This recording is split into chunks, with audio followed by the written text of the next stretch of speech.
Halo Sobat BMKG, ketemu kembali pada acara kita Ombus-Ombus, obrolan meteorologi, klimatologi, dan geofisika Sumatera Utara.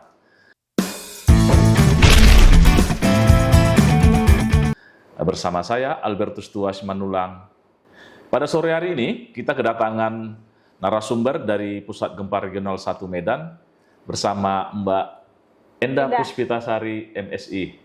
Selamat sore Mbak Endah. Selamat sore Pak Tua.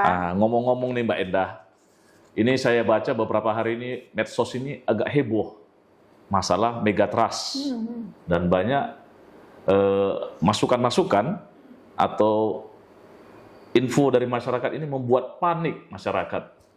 Sebenarnya apa sih itu megatrust sendiri? Oke.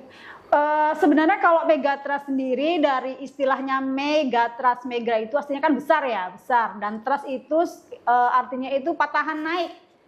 Dalam hal ini megatrust itu artinya patahan naik yang besar dengan dip atau kemiringan itu kurang dari 45 derajat.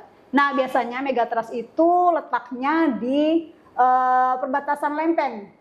Perbatasan subduksi, contohnya itu di pantai barat Sumatera, pantai selatan Jawa sampai dengan Maluku. Itu lokasi-lokasi megatrustnya. Nah, biasanya keberadaan megatrust ini menjadi sumber tersendiri yang memicu kejadian gempa bumi besar. Seperti itu.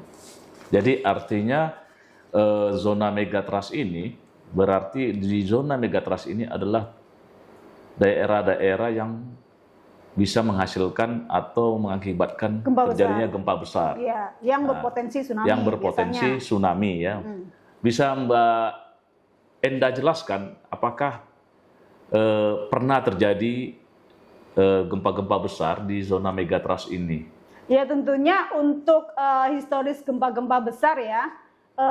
Contohnya saja yang paling populer nih, yang paling populer itu gempa bumi Aceh yang 9,1 itu megatrust Andaman ya, tahun 2004. Kemudian tahun 2005 ada juga gempa dan tsunami akibat megatrust di Nias.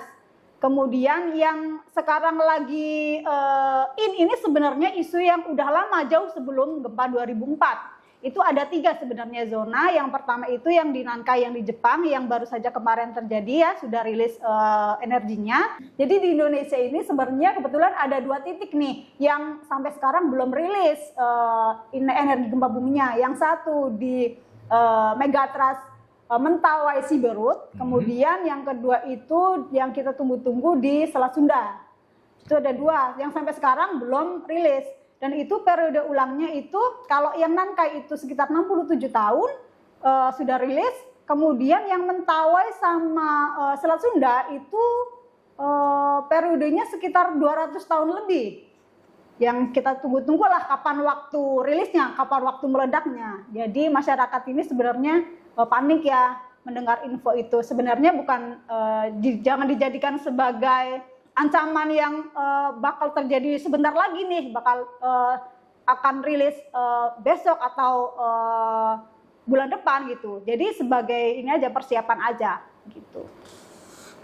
Baik Mbak Endah, kalau saya lihat dari histori yang tadi Mbak Endah ceritakan bahwa di zona megatrust tadi ada 2 titik ya. Nah, menurut catatan saya itu di Selat Sunda itu pernah terjadi gempa tahun 1757 dengan kekuatan 7,5. Kemudian di Mentawai Siberut itu tahun 1797. Itu kekuatannya 8,5. Nah, masyarakat mungkin ingin tahu sebenarnya di 2 yang ini potensinya tuh kira-kira apa gitu sebenarnya Mbak? Oh iya, potensi apa yang sebenarnya? Apakah itu akan terjadi tsunami yang besar atau hanya gempanya biasa-biasa saja atau bagaimana? Mungkin ini yang membuat masyarakat heboh selama ini.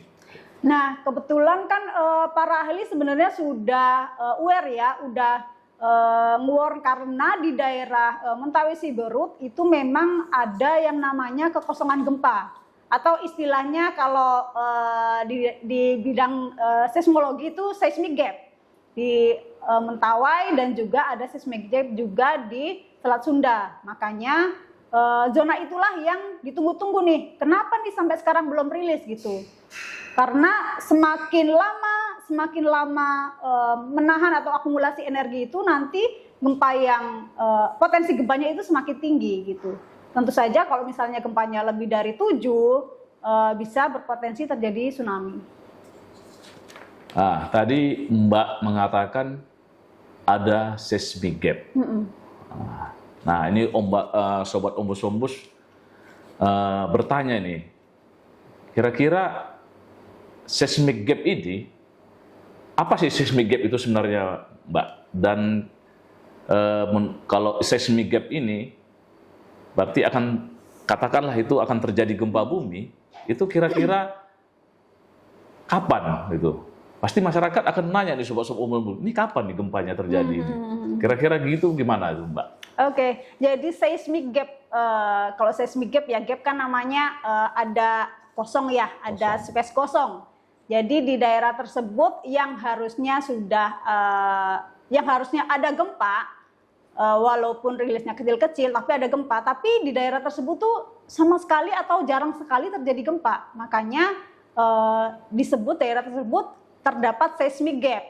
Kenapa terdapat seismic gap? Itu artinya di dalam kerak bumi tersebut masih istilahnya akumulasi energi masih terjadi, dikumpulin terus. Kalau misalnya kita ibaratkan seperti penggaris ya Pak, seperti penggaris yang kita tekan terus itu kan yang bagian lengkung itu kan mengakumulasi stres. Kapan patahnya penggaris itulah yang nantinya dianalogikan sebagai gempa. Makanya di daerah seismic gap itu kalau misalnya belum ada gempa, ya berarti masih ngumpulin energi terus nih buat sewaktu-waktu terjadi gempa bumi.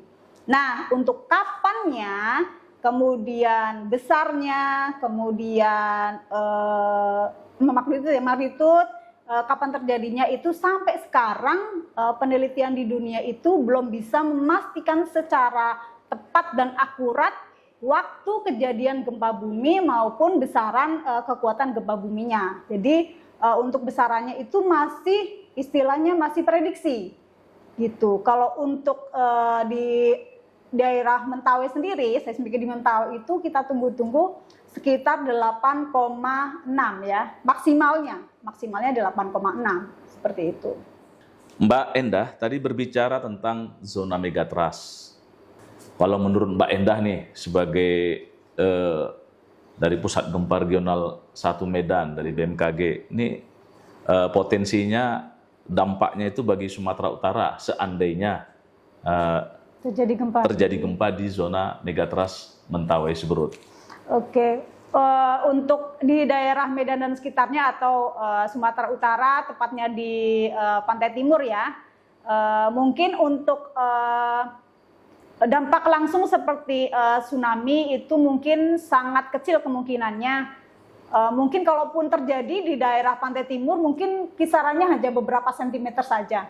Tapi untuk dampak goncangan mungkin bisa jadi ada seperti kita lihat pada kasus gempa bumi Nias, gempa bumi dan tsunami Nias tahun 2005 itu di daerah Medan dan sekitarnya merasakan getaran gempa bumi 5 sampai 6 mmi.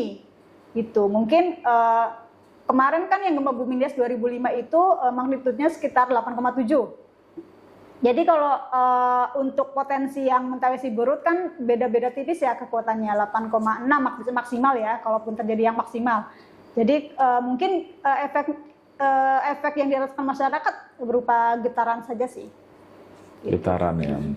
Jadi kalau dianalogikan ini Mbak Endah, tadi dikatakan bahwa akibat gempa Mentawai, gempa Nias ya, gempa Nias tahun 2005, itu dampaknya di Kota Medan itu 5 sampai 6 mmi. Iya, 5 Bisa diterangkan Mbak Endah, kira-kira kalau 5 sampai 6 mmi ini tuh tingkat dirasakan oleh masyarakat tuh bagaimana? Ini supaya ombus-ombus ini iya, kalau 5 sampai 6 sebenarnya kalau misalnya kita merasakan cukup bikin pusing juga ya. Karena 4 saja itu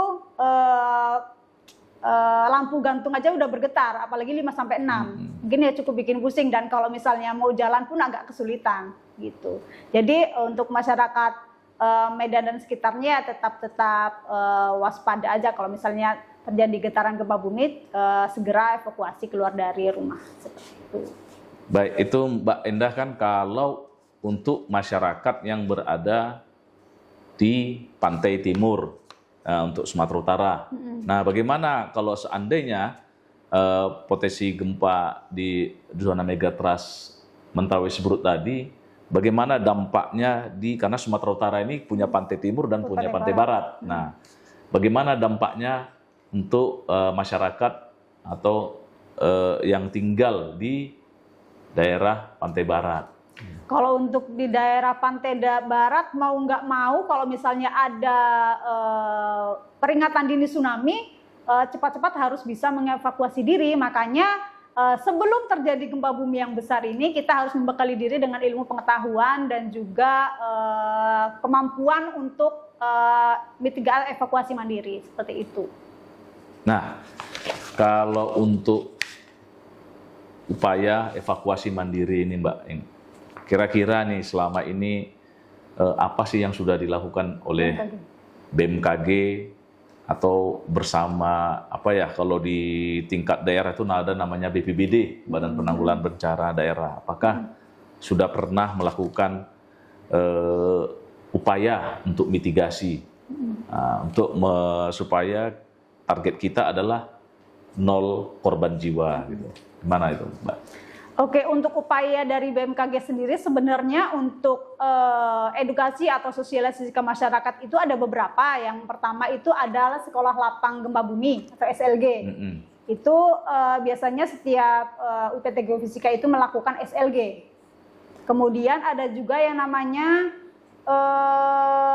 BMKG Go to School. Itu jadi BMKG datang ke sekolah-sekolah, mengadakan sosialisasi dan juga mengajarkan bagaimanakah cara pada para siswa untuk evakuasi atau mitigasi, seperti itu. Mengajarkan potensinya gempa bumi itu di mana aja, kemudian gimana cara mitigasinya, seperti itu. Terus apa saja yang harus dipersiapkan untuk menghadapi gempa bumi. Jadi masyarakat paling tidak itu sudah teredukasi mulai dari sekolah-sekolah, seperti itu.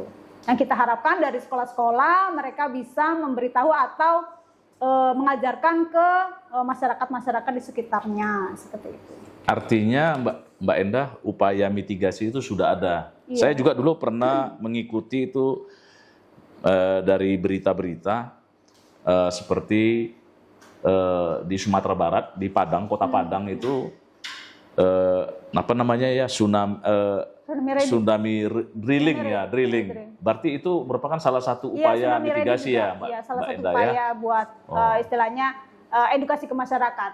Gitu. Artinya sebenarnya kita masyarakat yang ada di pantai barat, yang dekat sebenarnya sudah ada kegiatan mitigasi ya, Mbak, ya, beberapa tahun yang lalu, jauh sebelum isu-isu yang panas pada saat ini ya. Sebenarnya untuk upaya-upaya edukasi atau sosial ke masyarakat sudah dilakukan jauh-jauh hari, namun kan belum semua lapisan masyarakat tercover gitu.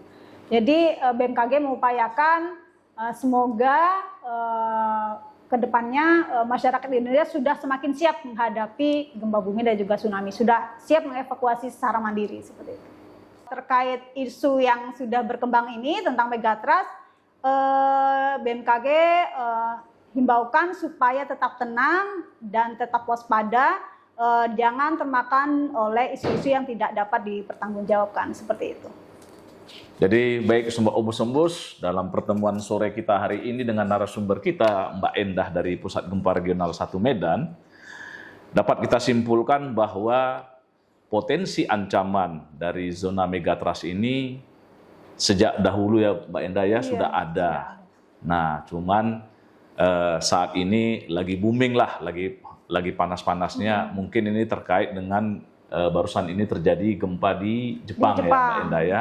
Nah, jadi Sobat Ombus-Ombus, bahwa potensi zona megatrust ini itu dari dulu sudah ada. Nah, ada 2 zona megatrust yang belum terjadi gempa buminya, yaitu di zona megatrust Mentawai Siberut dan Selat Sunda. potensi gempa bumi yang tadi yang di zona megatrust itu, kalau dikatakan ada potensi, tapi bukan berarti Mbak ya, dalam waktu dekat dalam ini waktu dekat. terjadi. Karena apa? Karena tadi dikatakan oleh Mbak Ende bahwa gempa bumi itu belum bisa diprediksi baik dengan ilmu maupun teknologi ya Mbak Enda ya. Nah, demikian Sobat Ombus, pertemuan kita pada sore hari ini. Semoga pertemuan kita ini dapat memberikan pencerahan dari isu-isu yang lagi booming, lagi hot-hotnya di media sosial.